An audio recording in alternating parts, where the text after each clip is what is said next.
네, 자, 미국 시장을 좀 빠르게 체크를 좀 해보도록 하겠습니다. 지난번 미국 시장은 경기 우려에 대한 이야기가 좀 나왔습니다. 자, 일부 기업들의 실적 발표, 호실적 발표가 나왔었지만 전반적인 경기 우려, 특히나 ISM 비제조업 지수, 특히나 이 서비스업에 관련된 미국의 어떤 산업의 이 상황을 봤을 때 사실상 상품과 서비스가 70% 가깝게 차지하고 있기 때문에 시장에서는 더욱더 관심 있게 바라봤던 부분인데요. 자, 시장 예상치 대비해서는 너무나도 하회하는 그러한 지표가 좀 발표가 되면서 물론 과거에는 이러한 부분을 우리가 정말 예민하게 받아들였던 그런 구간이 있었을까라고 싶을 수 있지만 최근에는 이 경기에 관련된 집중, 특히나 이제 관세와 여러 가지 어떤 복합적인 그런 경기를 우려하는 그러한 이야기도 좀 나오다 보니까 자, 이런 경제 지표에 좀 집중을 하고 있는 그런 시장인 것 같습니다. 자, 이러한 분위기는 아마 지속적으로 좀 이어질 것으로 좀 보여지고 있고요. 자, 여전히 관세나 연준의 인사 그리고 실적 발표 기업들은 남아 있는 상태다. 그렇게 보시면 될 것 같습니다. 자, 그러면 미국 경기가 과연 우려할 상황인가라고 봤을 때 지금 GDP 나우를 보시게 되면 아시겠지만 지금 컨센서스 대비해서 상당히 위에 위치해 있습니다. 자, 2.5%의 GDP 성장률, 3분기 GDP 성장률을 보고 있는 상황인데요. 물론 이 부분은 좀 지나가면서 또 일부 수정이 나올 수 있지만 지금 시장에서는 예상했던 것보다는 너무나도 좋은 또 성장률을 보이는 게 아닌가라고 시장에서는 보고 있고요. 자, 이러한 부분은 결국에는 많은 다양한 어떤 분석 자료 그리고 데이터를 통해서 지속적인 어떤 수정을 해 나갈 것으로 보여지고 있지만 지금 상황에서는 괜찮은 흐름을 보이고 있다. 이렇게 말씀을 좀 드리도록 하겠습니다. 상위 10개 기업들의 이익 성장률도 마찬가지로 고공행진을 하고 있습니다. 물론 약간의 쏠림 현상에 대해서 부담은 있을 수 있으나 여전히 미국에 집중되어 있는 이러한 빅테크 기업들, 글로벌 증시를 아우르는 이런 점유율을 차지하고 있는 이런 굴지의 기업들이 지금 미국의 많은 성장률을 이뤄내고 있기 때문에 자, 이런 부분도 우리는 좀 체크를 해봐야 될 것 같고요. 자, 7월에 미국 관세 수입도 마찬가지로 급증하고 있습니다. 과거에 이 법인세 소득을 일부 감세를 하게 되면 이것을 메꿀 수 있을 것인가라는 그런 경제학자들의 많은 우려가 있었는데 자, 이런 부분은 거의 메꾸고 있다라는 그런 이야기들이 좀 나오게 되면서 여전히 올해 연간 관세 수입이 308억 달러로 전망하고 있다. 이러한 수치라면 이러한 어떤 상승세에서 시장은 여전히 좀 긍정적으로 보는 지표들도 상당히 많이 나오고 있다는 것도 좀 짚고 넘어가도록 하겠습니다. 자, 오늘의 시장 주제입니다. 바이 아메리카, 아직도 늦지 않은 이유 5가지나 있답니다. 자, 어떤 5가지 이유 있는지 하나씩 들어보도록 하겠고요. 자, 그리고 스테이블 코인과 BMNR 이러한 이야기로 주제로 오늘 좀 다뤄볼 텐데 이 이야기를 이어주실 저희가 또 수요일에 늘 많은 분들께서 기대를 하고 계시죠. 자, NH투자증권의 한동혁 부장님 모시고 이 이야기 이어나가도록 하겠습니다. 안녕하세요, 부장님. 네, 안녕하십니까. 자, 뭐 1번부터 바로 가시죠. 네. 바이 아메리카. 네. 5가지의 이유를 준비를 해주셨는데 네. 자, 하나씩 한번 뭐가 있을까요? 첫 번째부터. 네, 앞에서도 뭐 너무 좋은 자료 보여주셨는데 예. 7월 관세 수입이 역대 최고치를 맞아요. 기록을 했다. 예. 사실 정부 수입도 늘고 뭐 지금 실적 발표 계속해서 이루어지고 있지만 예. 기업의 실적도 좋고 사실 굉장히 좀 부러운 상황인 것 같습니다. 미국의 지금 아틀란타 연은의 GDP 나우 같은 경우에도 뭐 예상치가 굉장히 좀 높아진 상황인데 예. 저는 뭐 충분히 달성할 수 있지 않을까라는 생각을 갖고요.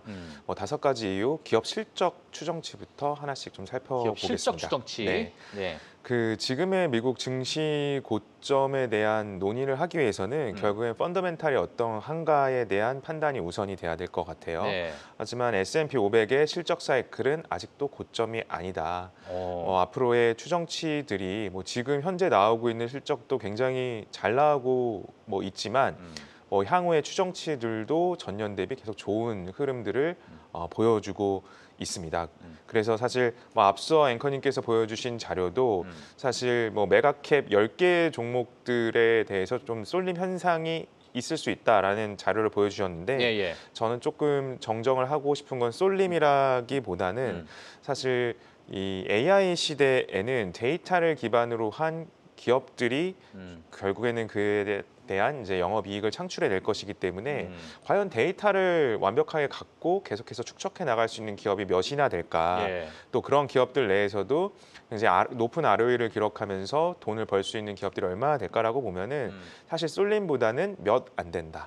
그러니까 AI 안 된다. 네 그리고 산업의 초기 국면에서는 예. 사실 많은 기업들이 수혜를 얻기보다는 산업을 리딩해가는 일부 기업들에 대해서 사실 스포트라이트를 받을 수밖에 없는 국면이기 때문에 예. 사실 지금 뭐 뭐 AMD 실적 발표도 이루어졌지만 AMD 실적 발표를 보면은 사실 엔비디아가 얼마나 강력한 수요와 그리고 그 공급에 있어서 리딩을 해가는 기술력을 가진지는 시장의 점유율도 맞습니다. 어마어마하고요. 예. 네, 이게 어떤 쏠림으로 표현하기보다는 정말 독보적인 리더가 현재 군림을 하고 있구나를 이해를 하면 될 것 같고요. 예. 그래서 뭐 앞으로 사실 저는 금리 인하에 대한 여부와 관계없이 예. M7에 대한 어떤 주도주의 역할은 더 공고해질 거라고 생각을 하고 있습니다. 알겠습니다. 저 오늘 한동 부장님과 뭐 여러 가지 좀 이야기를 좀 나누고 싶은 게 있는데 지금 5가지 이유도 조금 이따가 제가 또 추가적으로 한번 네. 보도록 하고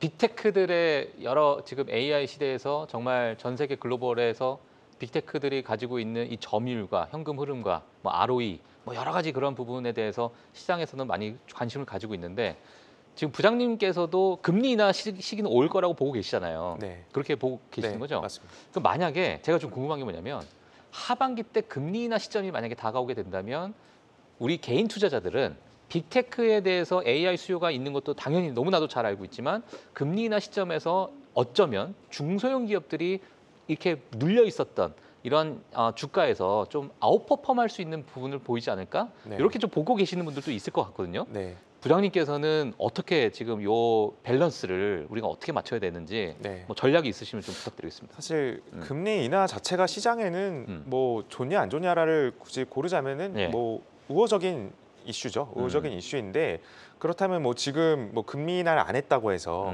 높은 금리에 머물러 있다고 해서 중소형주의 퍼포먼스가 나쁜가?라고 물어봤을 때는 중소형주의 퍼포먼스도 지금 좋습니다. 지금 괜찮고 뭐 실적이 아주 좋은 뭐 네. 로블록스라든지 어쩌면 약간의 네. 금리 인하 시기에 선반영하고 있는 그런 어떤 흐름이라고 봐야 되나요? 어떻게 봐야 되나요? 저는 금리 인하 여부와 관계없이 그냥 실적에 따라서 이제 강력한 주가 상승이 동조화되고 있다라고 저는 봐요. 예. 실제로 로블록스도 그러하고요. 예, 뭐 예. 스포티파이도 마찬가지이고요. 미국의 중소형주들을 보면은 사실 뭐 금리가 인하되고 안 되고를 떠나서 그냥 실적이 좋은 미국의 주식들은 계속해서 주가는 양호하게 나오고 있고 신고가를 만들어가고 있다라는 예. 점을 보면은 우리가 너무 금리 인하에 집중할 필요는 없다. 매몰될 필요는 없을 것 같아요. 하긴 뭐 네. 지금 금리 동결을 해도 계속 사상 최고치를 찍고 올라왔으니까 네. 금리 인하와는 뭐 그렇게 크게 뭐 보지 않을 수도 있는데 그럼 지금 최근에 나오고 있는 경제 지표 그러니까 금리 인하라도 성격 자체가 인플레이션 잡혀서 가는 금리 인하는 시장에서 또 환호할 것이고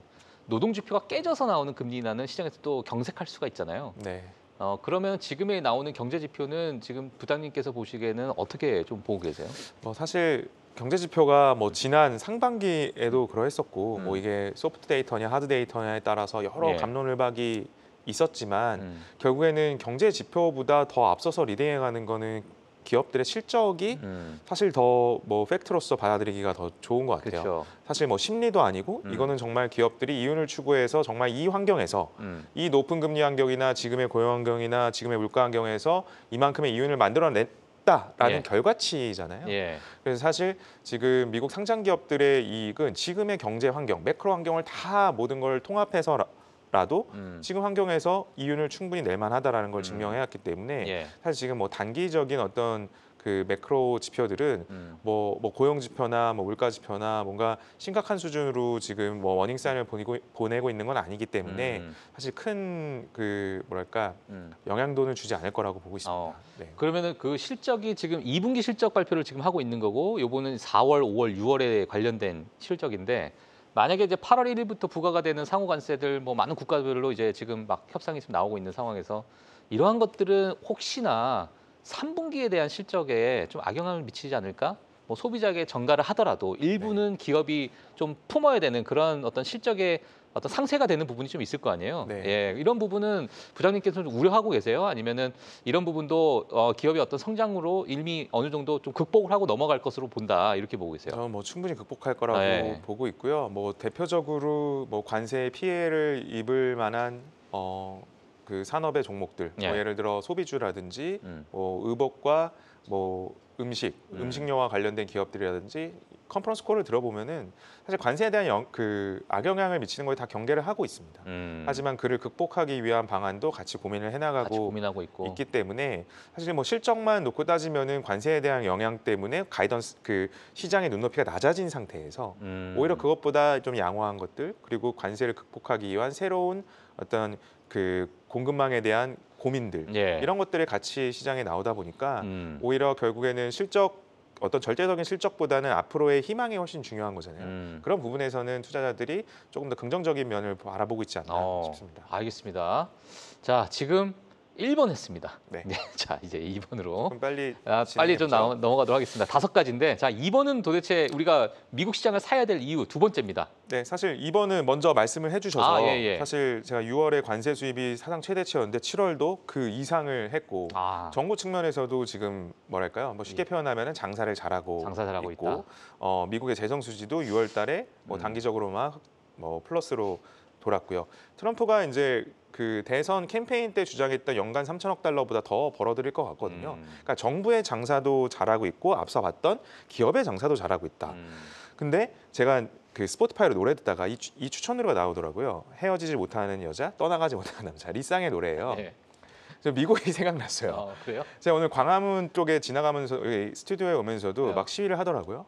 우리나라에 왜 이렇게 관세를 많이 받아가냐. 뭐 트럼프 물러나라. 뭐 이런 시위를 하더라고요. 근데 그렇게 많이 뭐 우리나라 입장에서 이렇게 시위하는 분들의 주장을 보면 마치 뜯어가는데 그렇게 많이 뜯어가는데 왜 우리는 그 협상을 해줄 수밖에 없느냐. 뭐 일본도 마찬가지고요. 유럽도 마찬가지고요. 왜 그럴까요?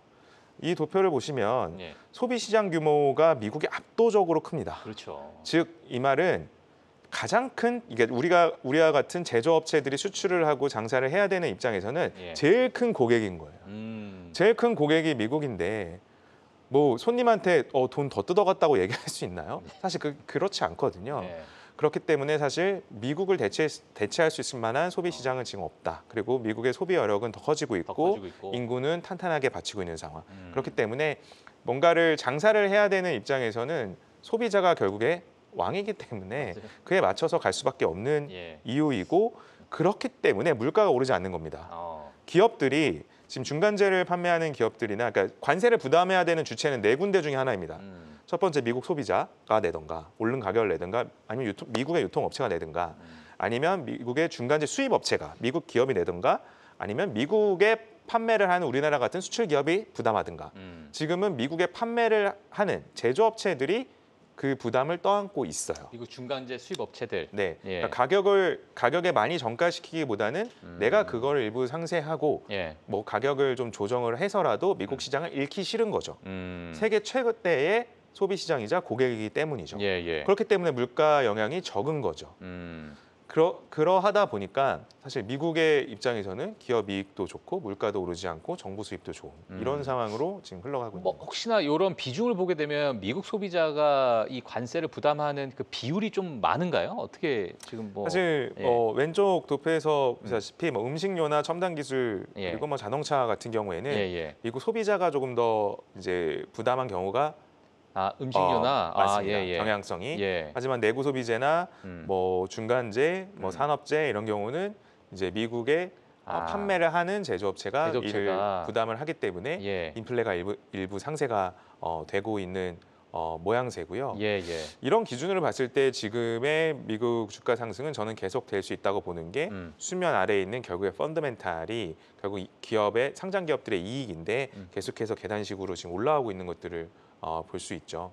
그래서 우리는 이번 실적 발표에서 저는 굉장히 인상 깊게 봤던 거는 메타의 실적 발표에서 주커버그가 슈퍼 인텔리전스라는 표현을 썼어요. 블로그에 한 A4 용지 한 3분의 2 정도 분량으로 기고문을 올렸는데 앞으로의 어떤 그 AI는 AI 시대라기보다는 저는 SI 시대라고 좀 새로운 용어를 SI라는 게 슈퍼 인텔리전스. 네, 슈퍼 인텔리전스. 뭐 전에도 우리가 테슬라의 그 피지컬 AI 자동차를 보면서 이게 정말 인격이 있는 새로운 존재냐, 프레젠스냐 이런 얘기를 잠깐 했었는데 초지능이라는 거죠. 실제로 인간보다 더 앞서 생각하고 데이터 드리븐으로 백그라운드를 해서 앞을 먼저 예견해서 움직일 수 있는 이게 과연 아티피셜 인텔리전스를 넘어서는 슈퍼 인텔리전스로 이야기를 하는 게 지금 주커버그가 앞으로 예견하고 있는 미래입니다. 예. 그렇기 때문에 메타도 그렇고 알파벳도 그러하고 앞으로 AI 캐펙스를 계속해서 투자한다는 것은 사실 전례가 없는 속도와 규모거든요. 그쵸.